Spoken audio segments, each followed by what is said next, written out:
Good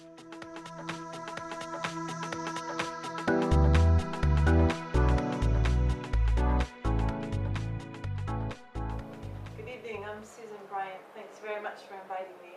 I hope that you'll all enjoy this talk on Gaza, a legal analysis, a look at some of the legal solutions.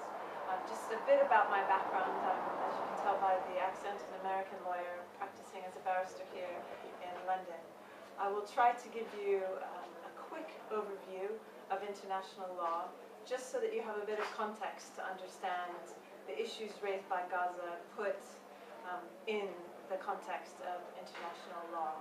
The reason for doing that is just so that you see not only the difficulties, the complexities, the nuances, more importantly, so that you can see the real potential that there is. There's a lot of ground that has never been tested, a lot of things that have never been tried. Of course, there are always going to be political issues. There's always going to be a significant role for activism, for campaigning. But what we're focusing on tonight is advocacy, specifically legal advocacy. In a moment, you'll also hear from the perspective of a practitioner who's helping to mount some legal challenges in a much more commercial setting. Very different, again, not traditional, but really innovative, and I think will have a great deal of impact. Just by way of a tiny introduction about international law, you probably know very little about exactly how international law is made, how it's interpreted, how it's enforced. That's very different from the way you see law. Let's take, for example, if I get pulled over speeding. It's very clear to me what the law is. I know what the speed limit is. It's clear to me that I know the police officer has the right to pull me over. If I do decide to contest it and I go to court, I know that it's the judge's role to interpret the law, and it's ultimately the judge who decides what will happen to me. So that's a situation where things are clear. I know what the law is, I know who made the law, I know who enforces the law, and I know who interprets the law. Once you move in the international dimension, it's not quite so straightforward. Who writes international laws? Well, to begin with, not all international law is even written. It evolves over time, so that gets more complicated. Who enforces international law? Well, that's a question you can ask yourself, and you probably know it's complicated. You probably know that there are UN agencies, that there are UN courts, there are international courts. All of it starts to get a little bit more complicated. The reason for bringing that up is not to scare you away from international law, but just to let you know that it's a little bit different from what you might be used to. But let's take a look at something that was in the media right here in Britain last week.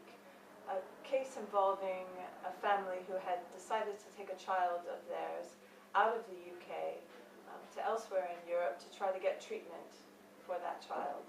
You might remember that that was subject to a European arrest warrant. The family was separated from the child. The child ended up in hospital all by himself. You'll also remember that there was huge public outcry here in Britain and indeed elsewhere in Europe, a big social media campaign, and the result of that, I would argue, is that the Crown Prosecution Service dropped the case, essentially, withdrew the extradition warrant. This is really significant because it's a demonstration of how politics affects the law no matter where you are.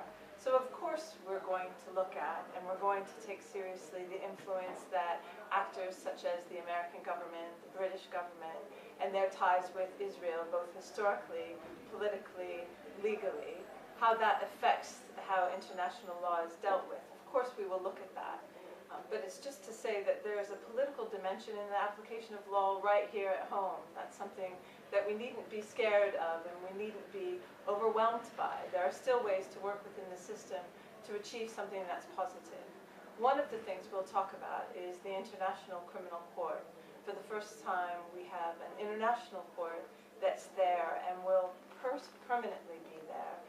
That may be a good avenue to explore. I'll also talk a little bit about universal jurisdiction, which is a really complicated way of describing something that's very simple, and that is that there are certain kind of crimes, like war crimes, like genocide, that are not just crimes against the people where they take place. They're crimes against the larger community, the world community.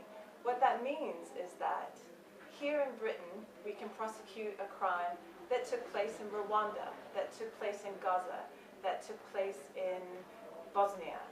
That's the nature of universal jurisdiction. Now, it's not by any means simple or straightforward, but it's another option.